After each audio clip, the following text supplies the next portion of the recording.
மாயாண்டி குடும்பத்தார்ல எரியும் போது பொன்னமும் கூட எழுந்து நிக்குது, உசுர் இருந்தும் ஓமுதுக எரிஞ்சு நிக்குது, குனிஞ்சு நிக்குதுங்கிற வரி. இந்த வரியை எடுக்கும் போது ஒரு பிணத்தை எரிக்கிறாங்க. ஒரு பிணம் எறிகிற மாதிரியான காட்சி, பிணம் எரிக்கிறது போன்ற ஒரு அமைப்பு. அதுல நான் போய் நின்று இப்படி எரியும் போது அப்படி நெருப்பு கிட்ட காட்டணும். அங்க இருக்கு நெருப்பு, அந்த அனலில் நின்று நடிக்க முடியல, அவ்வளவு வெப்பம். அந்த நிமிடத்தில் என் கண் முன்னே வந்து போன தம்பி முத்துக்குமார். நான் நினைச்சேன், அப்படிப்பட்ட வீரர்கள் இந்த மண்ணில் இருக்கிறார்கள் களமாட. என்னமோ நாங்க ஏதோ சின்ன பிள்ளை மாதிரி ஆர்வத்தில் ஏதோ சண்டை போட்டு அலைகிறோம், எங்களுக்கு வேண்டாத வேலையை செய்யறோம், அதெல்லாம் அல்ல. ஒரு மிகப்பெரிய தேசிய இனத்தின் விடுதலை வரலாற்று போறது, ஒரு வீரஞ்செறிந்த அறப்போர் அந்த மண்ணில் நிகழ்கிறது. அதை அவசியமற்று கொச்சைப்படுத்துகிறார்கள், தேவையற்று அரசியலாக்குகிறார்கள். அதுதான் தாங்க முடியல.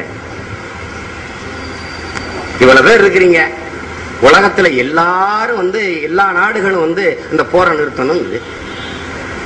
இந்தியா சொன்னா நிக்கும் போது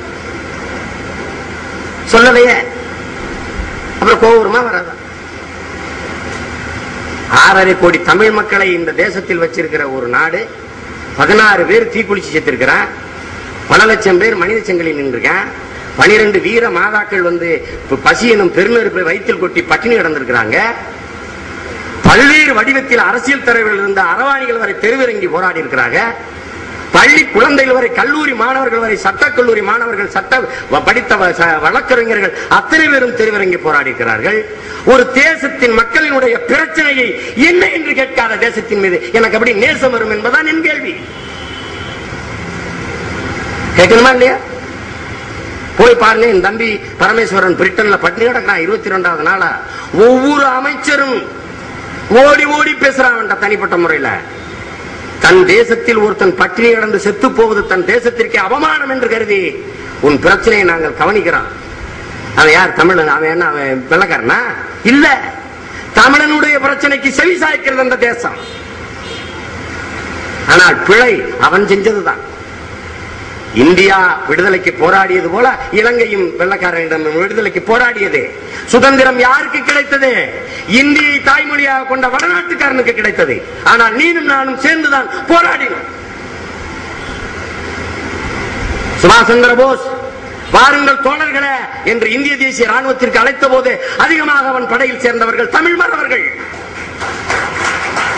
என் பாட்டன் பூலித்தேவனில் இருந்து, சின்னமருது பெரியமருந்து, வீரநங்கை வேலுநாச்சியார் இருந்து, வீரபாண்டிய கட்டப்புறம் இருந்து, தீரன் சின்னமலை இருந்து, சுந்தரலிங்கனார் இருந்து, அத்தனை பேரும் இந்த மண்ணின் மானங்காக்க களமாடி செத்த மாவீரர்கள். ஆனால் விடுதலை எவனுக்கு? யாரிடத்திலே? இந்திக்காரனிடத்திலே. அதனால வந்த பிரச்சனை. இன்னைக்கு நீ பிரதமராக முடியல,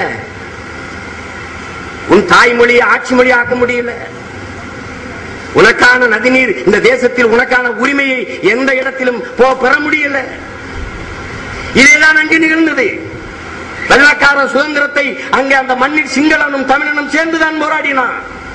ஆனா நிகழ்ந்த பிழை சிங்களன் கொடுத்தான். செய்த தவறு நம்மவர்கள் செய்த பெருந்தன்மை. இப்படி ஒரு இனப்பகை, இப்படி ஒரு கொடுஞ்செயல் நிகழப்போகுது என்று தெரியாமல் ஏமாந்து நின்றார்கள் தமிழர்கள் பெருந்தன்மையார்.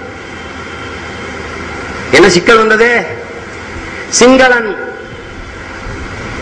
சிங்கள மொழியை ஆட்சி மொழி என்றான், சிங்கள பௌத்தனே ஆட்சி ஆள முடியும் என்றான். சின்ன சின்னதாக மாறுதல்களை செய்து நம்மளை, அந்த மண்ணின் பூர்வீக குடி மக்களை இரண்டாந்தர குடிமக்களாக அடிமைகளாக ஆக்கினான். நான் கேட்டதுக்கு பிறகுதான் தெரியுது இவனுக்கு பல பேருக்கு. சிங்கள ராணுவத்தில் ஒரு தமிழன் இருக்கிறானா? சுதந்திர இலங்கையில இருந்து நாடு சுதந்திரம் அடைந்திருந்து சிங்கள ராணுவத்தில் ஒரு தமிழன் இருந்திருந்தால் எங்க அண்ணன் விடுதலை புலி என்ற தமிழ் மக்களின் ராணுவத்தை கட்டியெழுப்ப வேண்டிய அவசியம் வந்திருக்காது.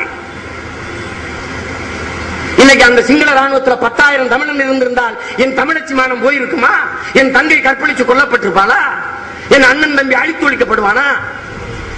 இங்க கூடி இருக்கிறவங்கிட்டயே நான் பிரச்சாரத்தை செய்யறேன்னு நினைக்காது. வாழ்க்கையில இந்த தமிழன் எத்தனையோ தடவை சாதிக்கு போட்டான் ஓட்டு, மதத்துக்கு போட்டான் ஓட்டு, கட்சிக்கு போட்டான் ஓட்டு. இந்த ஒரு தடவை தன் இனத்துக்காக போடணும்டா ஓட்டு. ஒரு தடவை போடணும்டா, ஒரு தடவை போடணும். வீர தமிழினம் இந்த மண்ணில் வீழ்ந்து விடவில்லை. மானமுள்ள மரத்தமிழர் கூட்டம் மடிந்து விடவில்லை. இன உணர்வும் மான உணர்வும் எங்களுக்கு செத்து விடவில்லை.